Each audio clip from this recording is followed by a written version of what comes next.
గత 10-15 రోజులుగా ఇక్కడ మహబూబ్నగర్ పట్టణంలోనే ఉంటూ ఎక్కడ అవకాశాలు లేక ఎవరు పలకరియక ప్రజలు పలకరియకపోను వాళ్ళ ఎంబడ కూడా ఎవరు రాకపోవడం వల్ల మతి భ్రమించి బీజేపీ పార్టీ నుంచి పోటీ చేస్తున్న ఒక నాయకురాలు డీకే అరుణ గారు అడ్డగోలుకి మాట్లాడి ఏదో పత్రికలల్లో సోషల్ మీడియాలలో కనిపించాలి అనే ఆలోచనతోన ఎవరిని పడితే వాళ్ళని విమర్శించే ప్రయత్నం ఈరోజు డీకే అరుణ గారు చేస్తూ ఉన్నారు.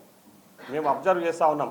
గత 15 రోజులుగా ఇక్కడ మా అభ్యర్థి డాక్టర్ చల్లా వంశీచంద్రారెడ్డి గారి గురించి అనవసరమైన ఆరోపణలు చేస్తూ ఆయన లోకల్ కాదు నేనే లోకల్ అని అడ్డగోలుగా మాట్లాడుతూ మొత్తం ఇక్కడ ఏ అభివృద్ధి జరిగినా అదేదో ఆమెనే చేసినట్టు విధవ ప్రేలాపనలు మాట్లాడుతూ అన్నీ ఏదేదో మాట్లాడుతూ మతి భ్రమించి ఈరోజు డీకే అరుణ గారు వివరిస్తూ ఉన్నారు.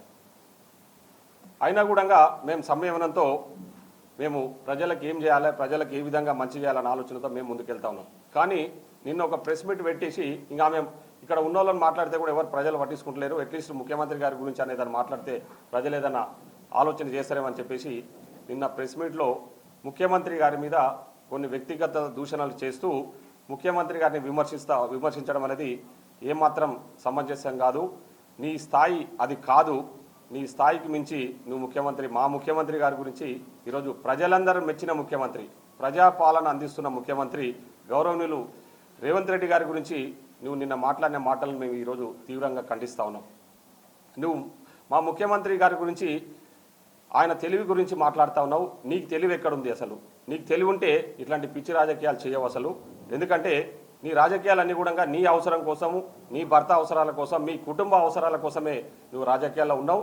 కాంగ్రెస్ పార్టీలో ఆ రోజు పెద్ద ఎత్తున లాభపడ్డ వ్యక్తులలో మహబూబ్నగర్ జిల్లాలో ఎవరు ఉన్నారంటే ఓన్లీ డీకే అరుణ గారే. ఈరోజు కాంగ్రెస్ పార్టీ అధికారంలో ఉన్నప్పుడు నీకు ఎన్నో రకాలుగా లబ్ధి చేకూర్చిన party Congress party. Congress party నీకు ఎమ్మెల్యేని చేసింది, కాంగ్రెస్ పార్టీ నిన్ను మంత్రిని చేసి నీ ఆస్తులు కూడబెట్టుకోవడానికి కూడా కాంగ్రెస్ పార్టీ ఆ రోజు సహకరించింది. నీవు ఈరోజు అన్నీ బాగున్నప్పుడు కాంగ్రెస్ పార్టీలో ఉండి కాంగ్రెస్ పార్టీ ఏదో ఇబ్బందుల్లో ఉన్నప్పుడు మళ్ళీ ఏదైతే అధికారం ఏ పార్టీ ఉంటే ఆ అధికారంలో ఉన్న పార్టీలకు పోయి అక్కడేదో నీ పర్సనల్ అవసరాల కోసము పనిచేసుకుంటా పాలమూరు గురించి ఒక్కరోజు కూడా పట్టించుకొని దానవు ఈరోజు మహబూబ్నగర్ గురించి పెద్ద ఎత్తున ఆలోచన చేస్తున్నా, పెద్ద ఎత్తున డెవలప్ చేయాలని ఆలోచన చేస్తున్నా. మా ముఖ్యమంత్రి గారి గురించి మాట్లాడే స్థాయి అర్హత నీకు లేదని చెప్పేసి ఒక జిల్లా అధ్యక్షునిగా, ఒక నియోజకవర్గ ఎమ్మెల్యేగా నేను ఈరోజు ఈ సందర్భంగా మాట్లాడుతూ ఉన్నా.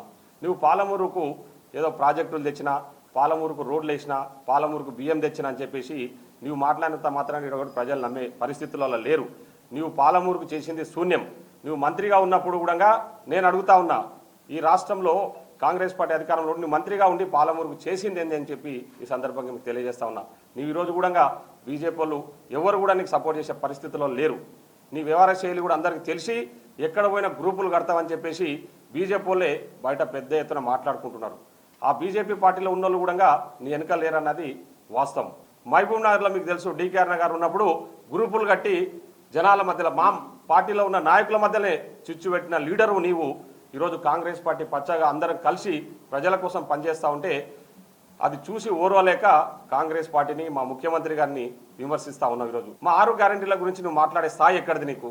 6 గ్యారెంటీలలో ఆల్రెడీ అమలవుతా ఉన్న 5 గ్యారెంటీలు కళ్ళకు కట్టినట్టు ప్రజలు ఆస్వాదిస్తూ ఉన్నారు. ఈరోజు కాంగ్రెస్ పార్టీ రేపు భారతదేశంలో అధికారంలోకి రాబోతా ఉంది. భావి భారత ప్రధాని ముఖ్యంగా మా రాహుల్ గాంధీ గారే రేపు ఈ భారతదేశానికి ప్రధానమంత్రి కూడా కాబోతా ఉన్నాడని చెప్పేసి చాలా స్పష్టంగా చెప్తా ఉన్నాం. నువ్వు మాట్లాడుతూ ఉన్నావు కదా మీకు ప్రధానమంత్రి క్యాండిడేట్ లేడని. మాకు ప్రధానమంత్రి క్యాండిడేటు భారతదేశం మొత్తం పాదయాత్ర చేస్తూ ప్రజా సమస్యలను తెలుసుకుంటూ ఈరోజు బ్రహ్మాండంగా ప్రజల కోసం పనిచేస్తూ ఉన్న మా రాహుల్ గాంధీ గారు ఉన్నారు.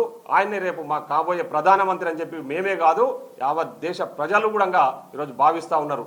ఈరోజు నిన్న పాలమూరులో శ్రీనివాస్ గౌడ్ ఏదైతే అరాచకాలు చేసిండో మొన్నటి వరకు అంతకంటే ఎక్కువ అరాచకాలు రేపు నీవు ఈయన గెలిస్తే నీ భర్త వచ్చి ఆ పనులు చేసే అవకాశాలు ఉంటాయి. ఇంత గతంలో ఆ విషయాలన్నీ కూడా ప్రజలకు తెలుసు.